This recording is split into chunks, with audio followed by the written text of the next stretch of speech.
Ẹ káàsán o, ẹ káalẹ́ o, ẹ káàárọ̀ gbogbo ọmọ Yorùbá, mo kí gbogbo anítilé toko pé a kú àṣeyọrí tí gbogbo ọmọ Yorùbá ṣe tí àwọn UN recognize 5 million petition ta sign. Adúpẹ́ lọ́wọ́ gbogbo ẹ̀yin tẹ́ wà ní díẹ̀ tó fi bọ́ sí. Akọ́ bẹ̀rẹ̀ látọ̀dọ̀ bàbá wa Professor Banji Akíntóyè, kàkí bàbá wa Sunday Igboho pé wọ́n kú oríire. Adúpẹ́ lọ́wọ́ ìyá Onítìrí, the mover, ìyá Onítìrí, ìyá olóríire. Abiyamọ nìyẹn, abiyamọ nìyẹn, abiyamọ nìyẹn. Mo sọ́dọ̀ pé kò lè yé yín, but abiyamọ nìyá ẹ̀. Ìyá aláṣeyọrí of Yoruba land. Lóòótọ́ ni ìyá aláṣeyọrí of Yoruba land ni. Aláṣeyọrí ni. Àwọn tí ẹkún igbe ìrún ẹ̀ tó jọ lógún nìyẹn. Tó jèrè tó ń ṣe pé nǹkan tó ń fẹ́ jẹ́ ló ń bá kiri ń di ẹ̀. Ọlọ́run dẹ̀ ṣe rán nìyẹn. So àkọ́kọ́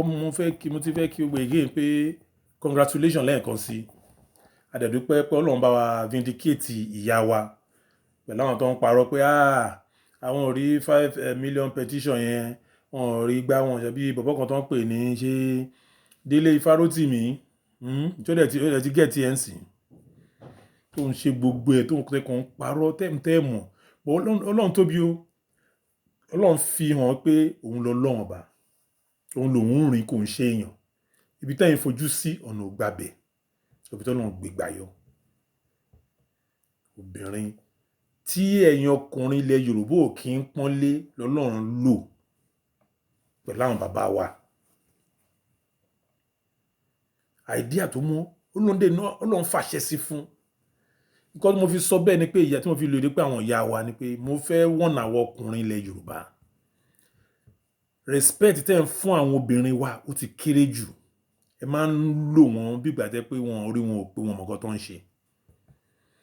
Mo fẹ́ wọ̀n àwọn ọkùnrin, ẹ má fojú common obìnrin wa mọ́ sìn. What a man can do, a woman can do the same and can even do better. Mo fẹ́ ṣàṣírí kan fún yín ni pé nílẹ̀ Yorùbá any small thing wọ́n á sọ obìnrin di second class. Even wọn ò ní fẹ́ gbọ́rọ̀ tó fẹ́ sọ wọ́n bí gbá lógójó obìnrin. Wọ́n máa sáré obìnrin sọ̀rọ̀ sí mi jàre, obìnrin lè sọ kọ́ báyìí kì í ṣe báyìí, obìnrin gbọ́dọ̀ máa pàṣẹ, obìnrin. Ẹ jẹ́ ká kó nonsense yẹn kúrò nínú culture wa. Ẹ yọ kúrò nínú culture wa. I'm telling you, ẹ yọ kúrò. Kò ṣe àwọn obìnrin ìdọ̀tí bí táwọn olùṣí wọn kan, kò ṣe àwọn obìnrin ìdọ̀tí là ń sọ. We're talking of real women. Ẹ ká stop ẹ nínú culture, ká yọ kúrò. Respect a man the way you respect a woman. Ẹ máa second class wọn. Nǹkan tí ìtúnu àti ego tó ń jẹ́ ego àwọn ọkùnrin ilẹ̀ Yorùbá tó fi máa ń pẹ́ wá ń gbà mí because àwọn kan mi wà tóbi wọn á fẹ́ fi ọ̀nà wá. A máa ṣe pé obìnrin kò lè fún mi, kò lè sọ nǹkan tó yẹ kí n ṣe, kò lè tọ́ mi sọ́nà. Kò tó ń pa wá kú nìyẹn. Mo fẹ́ ká stop ẹ̀. Ẹ jẹ́ ká stop, ẹ jẹ́ ayọ́ kúrò ní culture wa. Let us embrace our women. Ẹ jẹ́ embrace wọn, mo fọlọ́n bẹ̀yìn. Tẹ́ bá yọ kúrò rẹ pẹ̀lẹ́ Yorùbá máa tún mọ́jú báyìí lọ. Àmọ́ àwọn onídọ̀tí wà nù wọn, àmọ́ àwọn onídọ̀tí pọ̀. Iṣẹ́ àtìrán lórí social media wọ́n pọ̀ báyìí. Àwọn mìíràn tó ń fi ìjáàbò borí tẹ́ pé ìbàjẹ́ onídọ̀tí. Kò sí kí Ọlọ́run máa ń fi wọ́n hàn. Tọ́lọ́run bá dẹ̀ ti fi wọ́n hàn. Mo fẹ́ sọ kíní kan nínú culture wa again. Tá bá ti réyàn pé ẹni yóò dáa. Tá mọ̀ pé ìwà ẹ̀ ò dáa, ó ti fi hàn. Tá máa ń gba ẹ fi ilẹ̀ yẹn, ẹ jẹ́ ká stop ẹ nínú culture Yorùbá. Ó ń pa wá kíní ẹ̀ ń run wá gan. Ó ń run wá gan bí ìbọn ṣó yìí kọ́ mo fẹ́ máa give àwọn instances yẹn. Kíní ẹ̀ ń ba life wa ọmọ Yorùbá jẹ́ gan. Àmọ́ yẹn kó lé ni. Bọ́ nítorí pé kó jẹ́ àgbàlagbà, nítorí pé ó jẹ́ kó mọ̀yàn, nítorí pé ó sọ̀rọ̀ tútù, nítorí pé bàbá ìmáàmù, nítorí pé bàbá pásítọ̀, nítorí pé bàbá ti ṣoore kan fún yín rí, ẹ wá ní ẹ fi ilẹ̀, ẹ ṣáà fi ilẹ̀. Nǹkan tó ń ba ayé wa jẹ́ gan nílẹ̀ Yorùbá. Ẹ jẹ́ ká máa call a spade a spade. Èèyàn tí ò da ẹ jẹ́ àgbìfilẹ̀ sáàyè ẹ̀. ẹ má lò sí position ẹ change ẹ completely. Ìyẹn tó bá fi irú character ẹ̀ hàn kó dẹ̀ wá sọ fún kó sọ́nà òun ti change o ẹ forgive me, it's a lie. Kò sí ní wọ́n fi mú wa múlẹ̀ ní ẹ má bínú but this person is still gonna repeat the same thing because life ẹ̀ nìyẹn bó ṣe rí nìyẹn ìgbésí ayé ẹ̀ nìyẹn tẹ́yìn náà bá ti fi irú èèyàn báyẹn hàn kí là tún ẹ lè forgive but we can't forget so take that person out of that position. Àwọn èèyàn kan lẹ̀ tẹ́ pé wọn ò ní rúgbòrò mindset táwọn onídọ̀tí yẹn ní àwọn good wọn fi wọ́n replace wọn. Even wọn take time pé bàbá ní èjì kan ní ọmọdé ní mọ̀yàn kan ní ojú kí no ẹ jẹ́ stop ẹnu culture wa ìjọ tábà wọ Yorùbá nation ẹ jẹ́ stop ẹ̀. Ẹni tí ò bá ti dá out ẹni tó bá ti ṣèdọ̀tí rí ẹ gbàsẹ́gbẹ̀ẹ́ tó má gbàsẹ́gbẹ̀ẹ́ ṣé dandan kó ṣiṣẹ́ pẹ̀lú gọ́ọ̀mẹ̀ntì ni kó lọ ṣe business kó lọ gbaṣẹ́ síbì kan kó lọ gbọ́ṣẹ́ síbì kan kò ní kó wà ní gọ́ọ̀mẹ̀ntì mọ́ ní you know if you are not clean go out lọ ṣiṣẹ́ síbòmíì. Gọ́ọ̀mẹ̀ntì ni ò lè bá ṣiṣẹ́ mọ́ yín ò ní gbélé ayé ilẹ̀ Yorùbá yín ò ní pé ò ní ríṣẹ́ ní company mi wàá ríṣẹ́ but anything government parastatus tó wà jẹ́ ilẹ̀ Yorùbá ò lè sí bẹ́ẹ̀ mọ́ ẹ jẹ́ àṣẹ bẹ́ẹ̀ nílẹ̀ Yorùbá ò lè sí bẹ́ẹ̀ mọ́ you are out. One beating twice a child iná máa ń sọ wọ́n máa ní second chance kò dé what is called second chance we don't give second chance for bullshit. Àwọn bullshit kan tí second chance tí ò fit in tó yẹ kó ṣẹlẹ̀ kò yẹ ká gbà láàyè. Mo kàn yàrá bá bẹ̀yẹn ni ṣé n gẹ́tì ń sìn ẹjọ́ nítorí Ọlọ́run ẹjẹ́ change àwọn kankan kúrò ní culture wa yìí náà. Let's respect our women, let's respect them. Ẹ má fojú di wọn ẹ má fojú kọ wọn kò bá jọ ọmọdé kò bá jàgbà ẹ má fojú kọ́mọ wọn. Kẹ́yìn obìnrin yín nípa wá sọ bẹ́ẹ̀ náà kẹ́yìn obìnrin náà máa tàpá sáwọ ọkùnrin ẹni àwò òótọ́ mo sọ fún yín o kò ṣe bẹ́ẹ̀ o gbígbá ẹ̀kọ́ là ń sọ ìgbẹ́lẹ̀ máa sọ pé àwọn náà ìbílẹ̀ ìṣe kínní kan irọ́ kò ṣe bí báyìí là ń sọ ń sìn yàn. We're talking of class respect àyàn tó ní good goption tó lè fi bá wa sọ̀rọ̀ àwọn tó ní good goption tẹ́ pé wọ́n lè fi gbàgbé kalẹ̀ àwọn tẹ́ pé wọ́n lè they can differentiate wọ́n ní tí kan bọ̀ kan nínú wọ́n ní pé black fún wa ní white wọ́n ní pé white fún wa ní blue. People are clean and clear tó ní clean soul clean mind kò ṣe báwọn ní dọ̀tí bíi ti bàbá Òsénì tó head media YWM Yorùbá Wahala media òṣèrú àwọn yẹn àtàwọn gbọ́n tó ń yanu yàmà tó ń send vn tó ń ṣe yamayama sí Onítìrí gbogbo wọn tó ń yẹ Onítìrí kọ́ ẹ̀ ń ṣe yamayama sí gbogbo ọmọ Yorùbá ni because ara àwọn olórí ni ara àwọn olórí tó ń bá wa jàjàgbara ilẹ̀ ń ṣe yamayama sí yẹn èyí náà lè máa sọ pé wọ́n fi orí adé tẹ̀lé ayé máa ń sọ pòtẹ́yìn ọmọ aláìlẹ́kọ̀ọ́ yamayama pẹ̀lú bàbá òfò tẹ́wọ́n kó yín jọ ìyẹn bàbá Òsénì tó kó kánsà gbogbo yín ẹ̀yin ọmọ borí owó àròpọ̀ òfò gbogbo yín ọmọ bá lànà gbogbo yín alábòsí kankos dára àtàwọn tó tún pọ̀ tẹ́ ń ṣòṣì bí ara ṣẹ́wó ń bẹ̀ yẹn àti lady tó máa ń fi kíní borí yẹn tó ti ṣe kúrò ń sìn láti rí ìwẹ̀ gan àti rí ìrùwà tó ní lára. But I'm not coming to the mo rí pé wọ́n tún ṣe meeting kan ní Ìjẹrin again nínú meeting yẹn nígbà tó ń kóra wọn jọ wọn ò mọ̀ bí mo ṣe wọlé kò tó mo sọ fún yín wọn ò mọ̀ bí mo ṣe wọlé tágbà fi ń jẹun kò fi ń hàn ọmọdé ni àjùlọ má fi hàn yín. So nínú meeting yẹn Òsénì gbogbo wọn ọ̀rọ̀ yìí Onítìrí náà sọ di náà fi ń ta káìtì láàrin ara wọn nígbẹ̀dú madam ló ní Mr. Onítìrí Òsénì ló ń bá wí yẹn o Òsénì àná ó tí fi mo dúpẹ́ sí i àfi Mr. Adé Odúpẹ́ Onítìrí wọ́n ṣàn fi bí yamayama ṣe bí pé low class lan people yìí very low class òun ló ṣe ń ká mi lára pé báyìí bàbá ṣe máa ṣe ìta rẹ̀ máa ń rọ àwọn level báyìí Professor Bayaki tó yẹ you have to do something ẹ di ṣe ìta rẹ̀ kúrò lára àwọn people yìí wọ́n yẹn ṣe very nasty mind nasty soul àwọn ilé wọn ń ṣe èèyàn ẹranko ìkejì ajá ní gbogbo wọn àti sábì náà wà ń bẹ gbogbo wọn náà ń fẹyín náà ń rẹ́rìn kéékèèké wọ́n ṣe bí atálẹ̀ ayé wọn ti bàjẹ́ àwọn tó yẹ kó máa sunkún kó tó di pé Mr. Fatai Ogunribido wọlé ló wá bá wọn ká òṣìlẹ̀ ń ṣe bí ránṣẹ́ pé ṣórí yóò pè ṣá kí ni ìyá ìgbà lọ́wọ́ yín kí ni gbogbo nọ́nsẹ̀nsì yìí ṣé mídíà lẹ́yìn ń ṣe ṣá ṣé nǹkan bá ló yẹ pé máa ṣe. mo gbọ́ tí màá sọ pé wà very disgusting gbogbo yín ojú tí máa yẹn Fatai Ogunribido pé ṣírú nọ́nsẹ̀nsì tí ẹ̀yin tẹ́ ń pè ní mídíà lélẹ̀ ìyẹn YWM Yoruba Wahala Media àwọn táyé ti bàjẹ́ group of company just of recent eléyìí tí mò ń sọ ẹ̀ wọ́n wá plan meeting tó pè yẹn ni pé UN unitary sọ pé wọ́n máa declare Buhari ò sọ bẹ́ẹ̀ o so kí gbogbo yín àgbọ̀ tí Buhari sọ pé Yorùbá ti wà independent Fatai Ogunribido sọ pé ṣe bí wọ́n yẹn fi ń pẹ ọ̀nà ni pé since tó ti wà láò kí tó fi lè sọ pé kí Palestine ní independent tiwọn ó ní the same right tí Buhari fi lè sọ náà ló máa sọ ti Yorùbá náà ìyẹn ló yẹ tó ń ṣàlẹ̀ ọmọ alábòsí ni wọ́n mọ̀ pé wọ́n ti yá yẹn sọ nìyẹn o Fatai Ogunribido tún sọ fún wọn nínú mítì nìyẹn gbogbo ilé ọ̀sẹ̀ ni no máa fi lọ mi kún máa yẹn ó máa wà stupid láyé yòó yẹn ò sí ni very stupid man ṣó lọ́mọ ṣá tó ń ṣe bí wèrè báyẹn.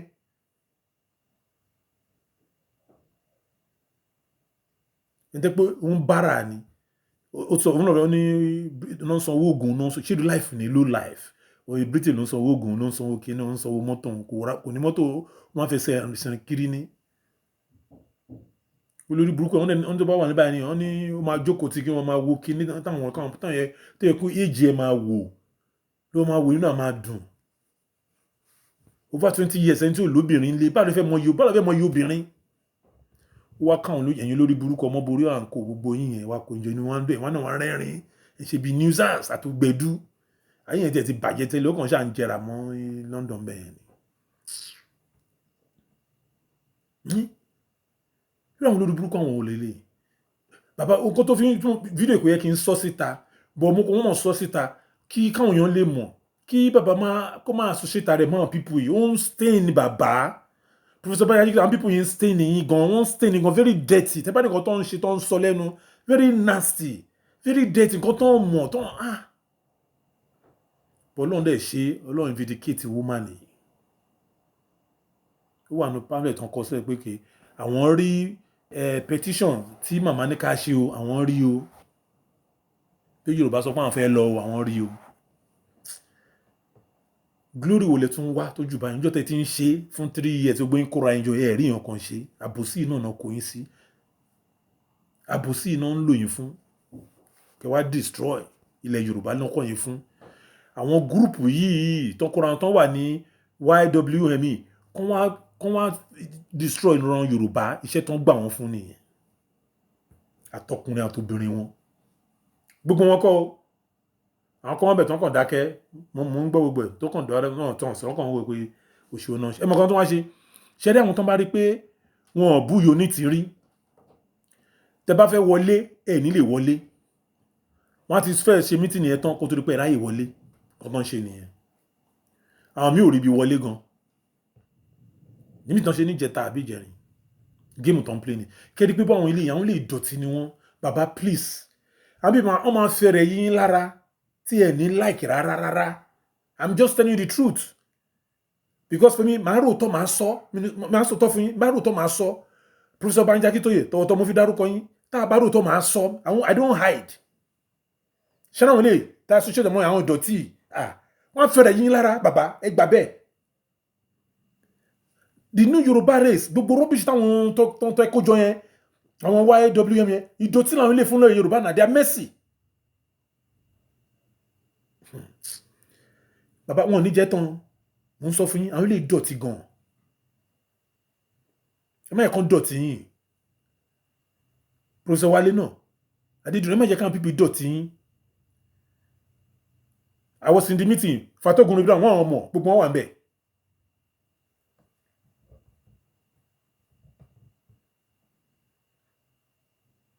kẹlẹ́ fi find out fact ṣe pé ṣe ẹ kú rí bẹ́ẹ̀ ṣáwọn táwọn tẹ̀lé rẹ̀ they are just bad sample fún gbogbo Yorùbá race they are pissing the whole Yorùbá race off tábà ti rí pẹ̀lú wọn báyìí so nǹkan tẹ́ bá sọ báyìí kan kò tà létí wa mọ́ tábà rí yín pẹ̀lú wọn tẹ́ bá ń sọ báyìí kò tà létí Yorùbá mọ́ ẹgbà fàtìlẹ́gbẹ̀rẹ̀ kò tà mọ́ àkójẹ mọ́ sincerity ò sí bẹ́ẹ̀ mọ́. These are dirty guys.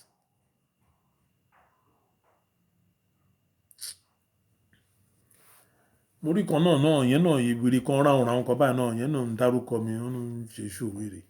yẹn ń wá popularity olórí ibú èèyàn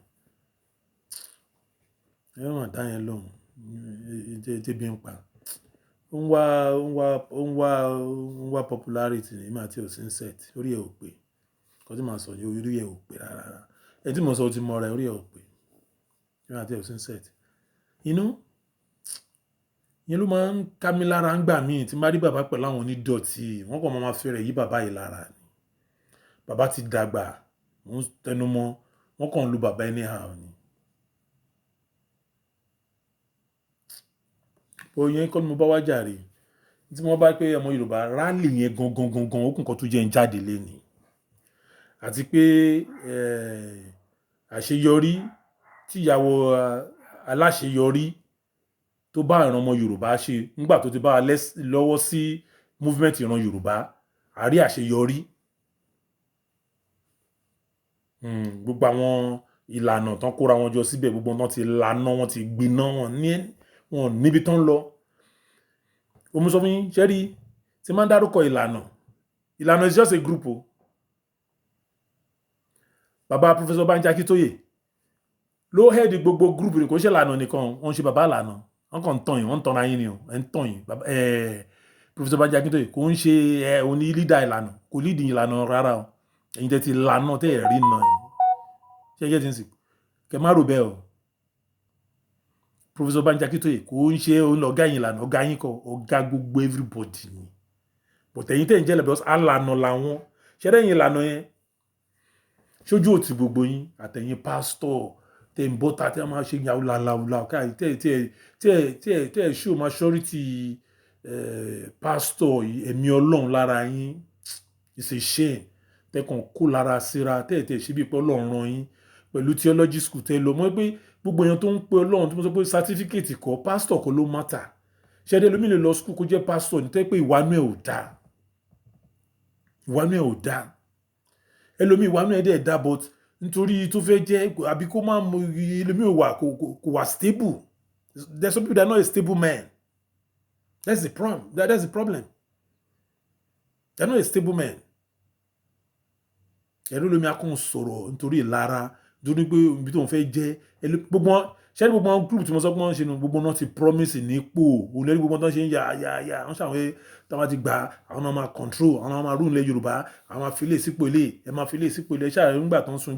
egbére lọ́dọ̀ ọmọ àlè yẹn náà tó ń sọ pé ayé tiẹ̀ tábà gbalẹ̀ Yorùbá land ayé tiẹ̀ special ni you born monkey ẹ̀yin bèrè wo ẹ̀yin tẹ́ ẹ̀ ní ìwò tán gbogbo àṣírí náà ló ti já sọ́dọ̀ bàbá wa Sunday Igboho bó ṣe bàbá yẹn mọ̀ mo sọ pé wisdom tó fún bàbá yẹn ṣe máa ń rí àpẹẹrẹ kankan lára máa ń bàbá wa Sunday Igboho yìí bó ṣe kéde tó yẹn máa ń rí kankan mú lára máa ń rí sáìnì yẹn ṣáá ni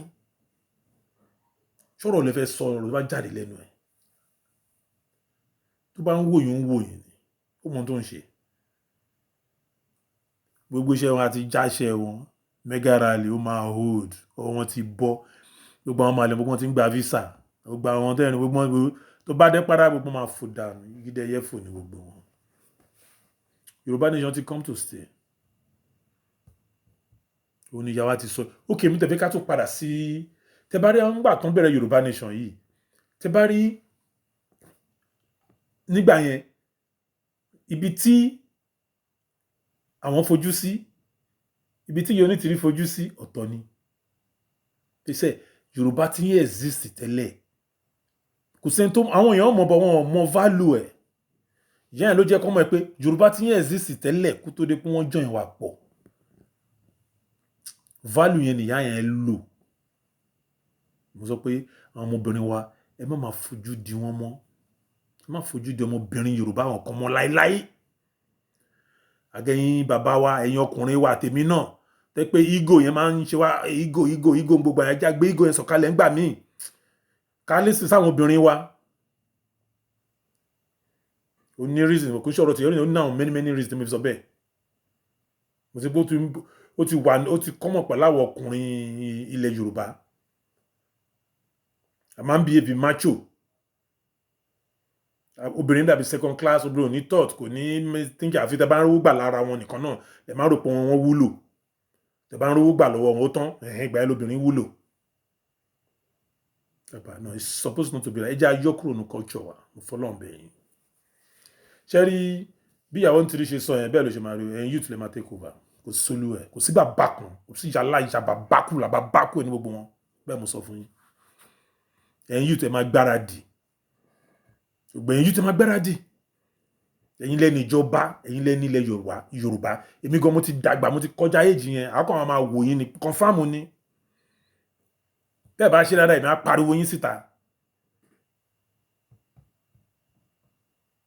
bó tó bá ní good mindset ó lè wà nínú ìjọba ilẹ̀ Yorùbá aláwọn ọba àtàtà tó ń support lẹ́yìn aláwọn èèyàn jàǹkànjàǹkàn tó ń dá àwọn ọba lórí burúkú pọ̀ nínú wọn àwọn lórí burúkú ló pọ̀ nínú wọn àwọn ilé tó popular àwọn ló ṣì gbà ní gbogbo àwọn ló pọ̀ jù nínú wọn àwọn ọba tó ń dúró tilẹ̀ Yorùbá náà wà àwọn àgbààgbà náà yìí wà àwọn àgbà tó dá tó ń ṣe àwọn àgbà tó dánú tọmọ pé yes ìran Yorùbá ò ní parun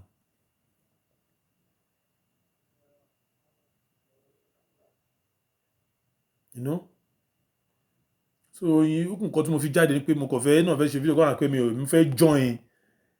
pé yes oríire ta bọ́ sí iṣẹ́ ẹ má jẹ́ kó tutù ẹ jẹ́ kó máa lọ bẹ́ẹ̀ bàbá wa Sunday Igboho ní àti ìyàwó Onítìrí wọ́n ti ní rally ló kàn ẹjẹ́ àníṣó wọ́n ṣe ní ká máa ṣe ní ká máa tẹ̀lé nǹkan tó máa ti sọ fún wa ẹ lọ sọ́dọ̀ Kóìkí ẹ gbọ́ á sọ gbogbo ìtàwá fẹ́ gbọ́ time gbága ọ̀dọ̀ Kóìkí la máa ti gbọ́ time tó máa ṣẹlẹ̀ ọ̀dọ̀ Kóìkí ó dà pé òun ló máa ó gùdùn bí yẹn event nǹkan tó máa ṣẹlẹ̀ báyìí ọwọ́ ẹ̀ ló máa ń já sí òun lè máa ti gbọ́ ló máa lo aago ẹ̀ gbágán ọjọ́ báyìí ni ẹ lọ máa ṣòwò Kóìkí tẹ̀wá fẹ́ gbọ́ kúlẹ̀kúlẹ̀ bó ṣe ń lọ ibi tá a bá dé ẹ lọ sọ́dọ̀ Ìjìnlẹ̀ Marcus ṣé ní gbogbo àwọn rádaràda ẹ pa wọ́n tì Ọlọ́run ti pa wọ́n tì already ẹja pa wọ́n tì ẹja move forward bí àwa ṣe sọ ẹja focus so focus a máa focus ní tẹ́ bá fẹ́ gbọ́ ọ̀rọ̀ bànújẹ́ òròṣẹ́ má máa gbọ́rọ̀ wọn mọ́ ẹ má máa wo show wọn mọ́ ẹ lọ sọ́dọ̀ Ìjìnlẹ̀ Marcus nǹkan tó máa jẹ́ òótọ́ ibi tá a bá dé ibi tá a ń lọ ẹ máa gbọ́ lọ́dọ̀ Ìjìnlẹ̀ Marcus event bó ṣe ń lọ tẹ́ bá dé fẹ́ bó bá ṣe ń lọ báyìí ẹ̀rí Kóìkí wọn máa já yín sí bó ṣe ń lọ every second ọ̀bọ̀ yẹn máa ń já yín sí wọn máa sọ fún yín bó ṣe ń lọ rè ibi tó ń lọ rè a máa fún yín lọ́wọ́ yẹn Kóìkí every day 24/7 ní tiẹ̀ wọn máa fún every day tẹ́ bá tún wá fẹ́ gbọ́ bó ṣe ń lọ àwọn oníranubẹ̀ àwọn olórí burúkú tó jẹ́ àwọn ọmọ Yorùbá tó ń fẹ́ fa ọmọ Yorùbá sẹ́yìn tó ń ṣe lábẹ́lẹ̀ ẹ lọ sọ́dọ̀ Kóìkí ọ̀dọ̀ ṣó yẹ kó rí bẹ́ẹ̀ a máa wò yín máa wọ́n bọ́ síta fún yín a máa jẹ́ kẹ́ mọ̀ ẹ lọ sọ́dọ̀ Lady K náà ẹ lọ sọ́dọ̀ Yàlájé tẹ́ bá fẹ́ gbọ́ analyse gbogbo ẹ̀ fún yín ẹ lọ wo Michaela bàbá Michaela ẹ lọ wo oṣù ẹ̀ analyse gbogbo ẹ̀ fún yín ẹ̀yin tẹ́ máa ń tẹ lágídí yẹn ẹ̀yin alágídí tálákà tẹ́ gbogbo yín náà lẹ máa ń sọ ẹ lọ gbọ́ tó bá analyse ẹ̀ ó máa yé yín díẹ̀ ó máa yé yín dáadáa tó bá dẹ̀ yé yẹn ẹ lè gbọ́mọ́ nìyẹn ẹ tún máa lọ wo Felicia Matthew náà ẹ máa lọ wo woman yẹn náà ẹ máa lọ support àwọn woman báyẹn kẹ máa lọ wo show wọn àwọn tó ń tẹ̀lé Yorùbá tọkọtọ tó ń gbàdúrà ká gbalẹ̀ Yorùbá ló pọ̀ ní gbogbo wọn tí mo dárúkọ yìí tó ń dúró tán ṣẹ́dá wọn Yorùbá Wahala media yẹn òkúta ọ̀tá movement ilẹ̀ Yorùbá ni wọn ọ̀tá movement ilẹ̀ Yorùbá wọ́n rò pé Yorùbá nation wá ṣàwàdà ni ẹ wá kóra yín jọ ẹ̀yin o it's a shame àtọkùnrin àtobìnrin yín Ṣògùn Ríbidó nìkan ló stood up tó ní no nonsense lẹ́ ń ṣe yìí ẹ wá ń tókè wá ń rẹ́rìn ẹ wá ń ṣe bíi pé ẹ wà ní bíi apalọ̀ gbogbo àwọn tọ́gírìs yín gbogbo àwọn mindset yín ẹ ráyè mo rí gbogbo mindset ẹ ní mo rí gbogbo yín ṣe bẹ́ẹ̀ yín happy ojú dẹ̀ wá tì yín Ọlọ́run vindicate ilẹ̀ Yorùbá pátápátá kí petition wa ẹ̀ pé wọ́n rí it's a shame it's a shame inú tàwa dùn sí náà because inú wa dùn pé a mọ̀ pé a dá àwọn oníbàjẹ́ ẹnu wa mọ̀ a dá àwọn ọ̀dàlẹ̀ ẹnu wa mọ̀ nítorí mi fi dùn sí nìyẹn inú mi tún dùn again ni pé yes wọ́n gbóhùn wa UN mọ̀ pé yes ìlú kan wà tó ń jẹ́ Yorùbá ṣé nígbà tí ìyá sọ wọ́n bẹ̀rẹ̀ sí ní Yorùbá wọ́n máa declare nínú UN ṣé declaration nínú UN ni màmá sọ ni recognition we can recognize wa and we've been recognized pa n lọ we moving out from Nigeria we are recognized now we've been recognized ìyẹn jẹ́ ìdùnnú fún mi already àná mo sùn bí ìkòkò ni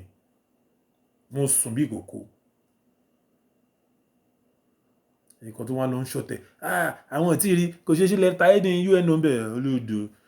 ẹjẹ̀ ń ja ẹ̀ sí tán bá kọ̀ nǹkan tó bá jẹ́nu big pamphlet báyìí ló wà ẹ kàn máa ṣí àárín ibẹ̀ nìkan mélòó fẹ́ document nígbà tó ń pọn gbogbo lẹ́yìn lọ́wọ́ wọ́n pick it out ni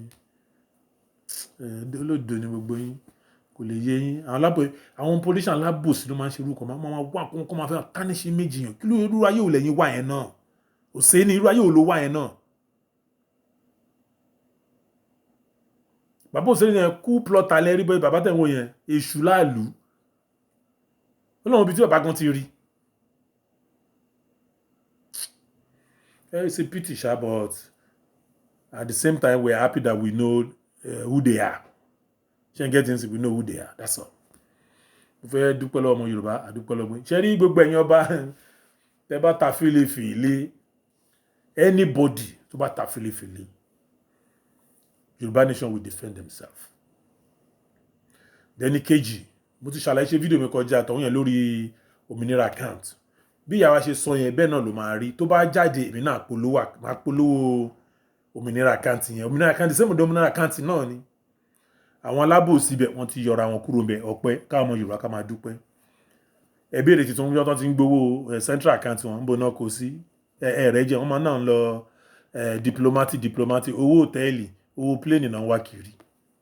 wọ́n fẹ́ yọ owó wọ́n fẹ́ wọ owó plane náà wọ́n fẹ́ lọ ṣe diplomatic wèrè lẹ́yìn lọ ta ló mọ̀ yín bí lẹ́yìn lọ bí lẹ́yìn kọ́ra yẹn tẹ́lẹ̀ ṣe diplomatic ọ̀hún olè ọgbọ́n kú ó jẹ òmìnira kan ti wá wọ̀n lórí kan lọ kó wọn bẹ̀ káwọn fi lọ búùkù tẹ́ káwọn fi ra flight àwọn olè ẹjọ́ra yẹn ti lọ àti ẹ̀ nídìí yín Ọlọ́run ti ṣe oníyà ti sọ yẹn Ọlọ́run ti bá kọ́ àwọn YouTube mi síbẹ̀ sójà agoso Ọlọ́run káwọn èèyàn gidi sí bọ́bọ́ yẹn náà ṣe máa bá yín pààrọ̀ gbogbo ẹ̀yin alábòsí ẹ̀yin ọ̀dàlẹ̀ Yorùbá tán tí ilẹ̀ Yorùbá wọn fi ṣe rere nìyẹn tẹ́gbẹ́ ní a máa wá yín tì ní. nǹkan ọmọ owó tíkẹ́ẹ̀tì wà nù ẹ̀ owó tíkẹ́ẹ̀tì kọ owó bàálù ni. owó tẹ̀yìn ń dá ṣe lọ yọ́nù ẹ̀ ordinary flag lásán ni Kóìkì ní pé kẹ́ lọ ṣe lè ṣe ẹ̀dẹ̀ ní kọ́ máa dáwọ́ sínú central account wèrè wo account ẹ̀ kó bó owó kò wà transparency kò sí no transparency nínú owó tẹ̀ kó sílẹ̀ ń bẹ̀ kí lẹ fowó ṣe kí lẹ ti fowó ṣe ó tàn bẹ̀ kí lẹ ṣe ẹ lè ló kẹfì support àní mo sọ fún mi ṣe báwo ṣe tí mo ṣe mo ní wọn fẹ́ kí rálẹ̀ yẹn ṣiṣẹ́ mi ti sọ fún yín ṣé bá jẹ́ pé central account ṣé ó yẹ kán ti mú jáde ẹ máa tẹ flag káàkiri kọ́ máa fi support wọn ṣe anything bí kò kì í ṣe gbé fi gún wọn lára tó pé tẹ́ ẹ̀ bá ti ṣe ọkọ̀ òun kò ní polówó yín mọ́ but these people know that their objective is different their aim is different we are not on the same goal I have to tell you the fact we are not on the same goal aim tuntun wọn ọ̀tọ̀ goal wọn ọ̀tọ̀ eléyìí mo kàn fẹ́ fi kí àwọn ọmọ Yorùbá mo dẹ̀ fẹ́ dúpẹ́ lọ́wọ́ bàbá wa Sunday Igboho again bàbá respect Ọlọ́run jẹ́ kí ẹ kó wa jẹ pé gbogbo àwọn tó ń bọ ẹnu àtẹ́lù àwa mọ̀ wọn àkàntì ìfẹ́ máa já tán ni àti ìfẹ́ máa gbogbo wọn ṣe mo sọ ṣé ní gbogbo àwọn tó bá ti ṣe ìbàjẹ́ tẹ́lẹ̀ tá bá ti gbà wọ́n padà ìbàjẹ́ náà yìí máa padà sí ẹ wo gbogbo àwọn tó wà ní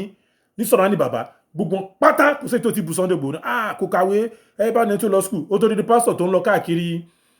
sọ́dọ̀ ṣe ẹ̀kọ́ ibẹ̀ tó ń lọ sọ́dọ̀ tẹ́lẹ̀ mọ́lógó ó náà ti báwo ni talk ṣe máa lọ sọ pé òun lead wa kí ni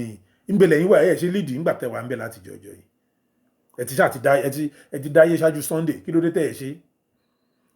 tọ́ọ̀gì kí ni kankan mo kàn máa ń wó ń gbà mí ṣe pé ìwọ Ọlọ́run ọba mi òkè àwa má rèé di níṣẹ́ Ọlọ́run orúkọ Sunday náà kọ́ ni gbogbo náà fi ń jẹun orúkọ Sunday náà kọ́ mo fi ń jẹun tẹ máa parọ́ dísò igba òwú Sunday kan náà fi ń jẹun gbogbo yín ẹ wò ṣe rí Ọlọ́run ọba ẹja sin Ọlọ́run ẹja gbà pọ̀ fọlọ́run Ọlọ́run ọba ló ń gba Yorùbá jáde kò ń ṣe ènìyàn Ọlọ́run ló ti tó gẹ́ bọ̀ ẹ má jẹ́ ká wá fayọ̀ sí ẹjẹ́ má jà wá gba àwọn alábòsí àwọn ọ̀dàlẹ̀ láàyè kán má fà wá sóko ẹrú míì òun láriwo táwa ń pa àwọn òbẹ́ nìkan kan jà bọ̀ tó bá bá wa jà á bẹ́ ìjà bá mi sọ bẹ́ẹ̀ tó bá bá wa jà á bẹ́ ìjà gan bó ṣe wà nìyẹn bá gbé wà gbé fún ẹ gbogbo àwọn tẹ́ ń rò pé bóyá kinní kan gbé máa ṣẹlẹ̀ ní Nàìjíríà kò sí nǹkan tó máa ṣẹlẹ̀ nílẹ̀ Yorùbá o ẹ gbà mí sọ fún yín ìlú Nàìjíríà ló ti máa ṣẹlẹ̀ kò wá ń ṣe ilẹ̀ Yorùbá mo fẹ́ bẹ gbogbo àwọn youth gbogbo kan bọ́ síta ẹ jẹ́ kó máa lọ bẹ́ẹ̀ ẹ jẹ́ kó máa lọ bẹ́ẹ̀ ẹ jẹ́ kí rálẹ̀ ẹ máa lọ bẹ́ẹ̀ ẹ jẹ́ kó máa lọ bẹ́ẹ̀ mo máa fẹ́ rọ àwọn èèyàn wa ṣe rí ẹjá máa support àwọn tó ń ṣe rally lọ́wọ́ bó ṣe omi bó ṣe oúnjẹ ẹ má dáwọ́ sí gúrùpù kan ẹ má fún wọn lówó kan ó lè ní wọn ìgbà náà máa ní bàbá ní kán mọ́ wá ìyá ní kán mọ́ wá ẹ̀gbọ́n ní kán mọ́ wá bọ́n yín máa ń ṣe kiri nìyẹn táwọn máa tọrọ owó káàkiri gbogbo gúrùpù àdúgbò yín tẹ bá jẹ́ yín márùn-ún ẹ organize àárín tẹjọba ẹ̀kọ́ já sponsor àdúgbò wa ẹ ra omi fún wọn ẹ ra oúnjẹ fún wọn ẹ ra flag fún wọn kán gbé bọ́ síta gbogbo wọn bọ́ta that's the way bá ṣe lè ṣe ká ṣe ní division of labour kó lè spread very very wide káàkiri kákọ́ máa concentrate sójú kan ní gbogbo ìgbà because number concentrate sójú kan ẹni tó wà lọ́yọ̀ọ́ báwo lẹni tó wà ní kí lórúkọ lẹ́kọ̀ọ́ ṣe fẹ́ mọ̀ ṣé n get in sin but tí ẹni tó ń gbé kó tó ná wọn àbí tó ná lè support àwọn tó wà ń bẹ̀ tó pín flag yẹn fún àdúgbò ẹ̀ bóyá kó ṣe máa tàn káàkiri ẹjẹ́ àṣẹ báyẹn idea ni ẹ lè máa lo idea ni èmi tọrọ mi à ń pín àdúgbò kan ìwọ gba 25 flag bá ṣe ń pín káàkiri 25 flag 25 20 25 bá ń pín káàkiri gbogbo àdúgbò nìyẹn little street ni mo ń sọ yìí àdúgbò tẹ́ ń gbé ẹ organize fún wọn omi nǹkan oúnjẹ àwọn tó máa lọ sórí ibi bí wọn ọmọ ti rẹ́dì ẹ má wọ́ọ̀rì kó jẹ́ wájú lẹ́yìn organize kí bí àwa ṣe sọ ká gbàlù ká máa jó ká máa yọ̀ Ọlọ́run ti gbàdúrà wa yes kó dàbí wà tá à ń ṣe léyà tí gbogbo ẹmọ máa dùn àbí Christmas lọ́tún lósì yà bóyá kó ṣe rí nìyẹn ẹgbẹ́ nígbàlẹ̀ oníkàkú ló ní knockout tàbí ìyàn kan tó máa bọ́dẹ̀ jẹ́ tán chicken ló máa mú dání bó ṣe máa rí nìyẹn flag ní títí wa aṣọ white tó bá handkerchief white kó máa fi yan Ọlọ́run tẹ́gbẹ́ tó wá débẹ̀ wọ́n róúnjẹ omi drinks ẹjá ṣe bẹ́ẹ̀ ẹjá ṣe bẹ́ẹ̀ so mo bẹ̀ gbogbo ọmọ Yorùbá rálẹ̀ ló kàn bọ̀ pẹ̀lú gọ́lọ̀ àtún polongo rálẹ̀ yẹn lẹ́ẹ̀kan sí àtún polongo lẹ́ẹ̀kan sí pẹ̀lú gọ́lọ̀ fẹ́ polongo àtún polongo òmìnira kan bí dáwádé ṣe sọ tábà ti gbalẹ̀ Yorùbá nídìí òmìnira kan ti mọ́ ìjọba Yorùbá lọ́wọ́ máa ṣe ìjọba ẹ̀ lọ òṣìṣẹ́ àwọn ìjọba olè táwọn ilé tán ti lọ ń ṣètò ara wọn lọ tán ti lọ ń di gọ́fúnà láì tí gbà àwọn wèrè àwọn òsèénì gbogbo wọn kánkọ́ọ̀sì wọn lọ́yà jẹ̀kúrẹ́ dí gbogbo wọn pátápátá wọn ti péra wọn tán fẹ́ fi jẹun náà fẹ́ joyè àwọn wèrè àtàwọn pásítọ̀ wèrè àtàwọn kan wà mí ìfẹ́ dárúkọ gbogbo wọn wà ń bẹ àwọn olójú méjì àwọn onírọ́ mo mọ àwọn kan tó pé mi ìfẹ́ dárúkọ wọn onírọ́ ayé àtọ̀run ni wọ́n parọ́ kú èṣù ọ̀dàlẹ̀ ìrọ́pọ̀ omirọ́ ló mu jù ọmọ àlè jọ́ tó ń bá máa bẹ̀ ń bọ̀ mi fẹ́ débẹ̀ yẹn mọ́ mi fẹ́ sọ̀rọ̀ débẹ̀ yẹn jọ́ tó máa bẹ̀ ń bọ̀ èèyàn máa lè yìí ṣé èèyàn máa dé táwọn ní Yorùbá yẹn ẹ máa gbọ́ kísà tá a bá gbalẹ̀ Yorùbá tán àti yúùtò tó máa fi sẹ́ eléyìí tó bá ṣe wèrè àmọ́ ẹ̀ pé yes àwọn bàbá kan wà tán nígbà bí ìyàwó àtẹ̀ṣe fẹ́ ṣe náà ìwọ tó bá wà competent ò ní bọ́ sí position yẹn that's the point bí ìyàwó ṣe fẹ́ tò ẹ̀yin bàbá sọ pé ìyá sọ pé ìtẹ́mọ̀ wọn náà mọ́ mi lélẹ̀ yẹn kò ní sòsáyé yẹn mọ́ nílé Yorùbá o qualification ló máa fi ẹ́ síṣẹ́ qualification ẹ̀ if you qualify for something you'll be there if you're not qualified go to school if you're not qualified you're not doing your job you'll be out if you're not doing the right thing for the public you'll be out gbogbo ayé dọ̀tí ayé family thing tó ìyàdánù tó gbé máa ń jẹ yẹn ẹ̀yin olùsí aláyé bàjẹ́ ẹ̀yin bàbá òfò gbogbo yẹn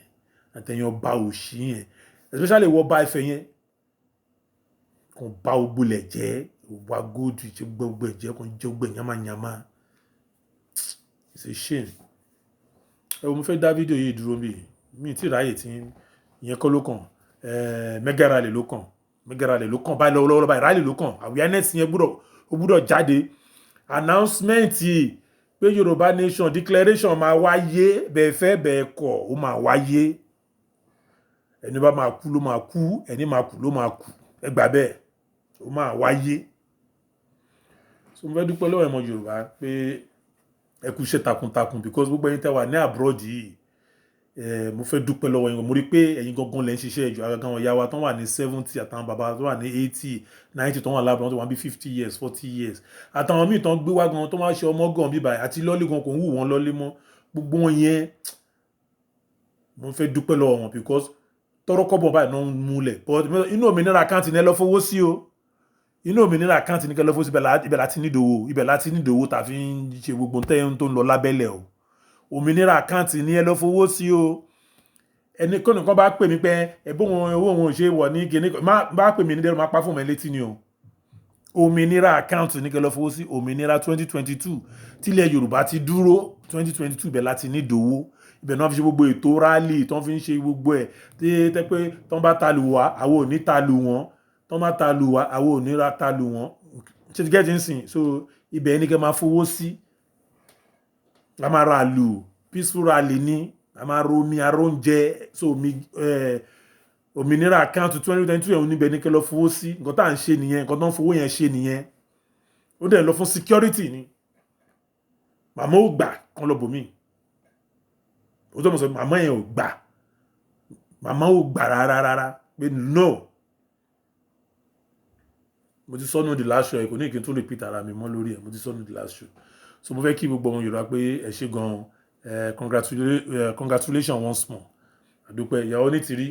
more grace to able may God continue to strengthen you so àdúrà tí màá ṣe fún yín bàbá Sunday Igboho ṣá ọkùnrin yàyà mẹ́fà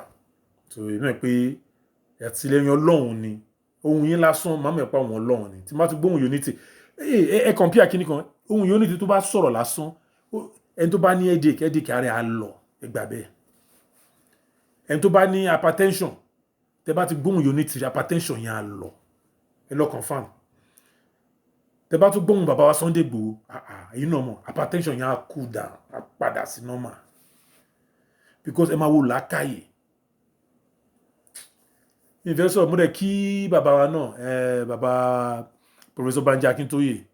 mo kí Professor Wale Adé níran náà mo kí gbogbo yín ẹ kú iṣẹ́ takuntakun Ọlọ́run á pín gbogbo alẹ́ rè o ẹ ṣé gan.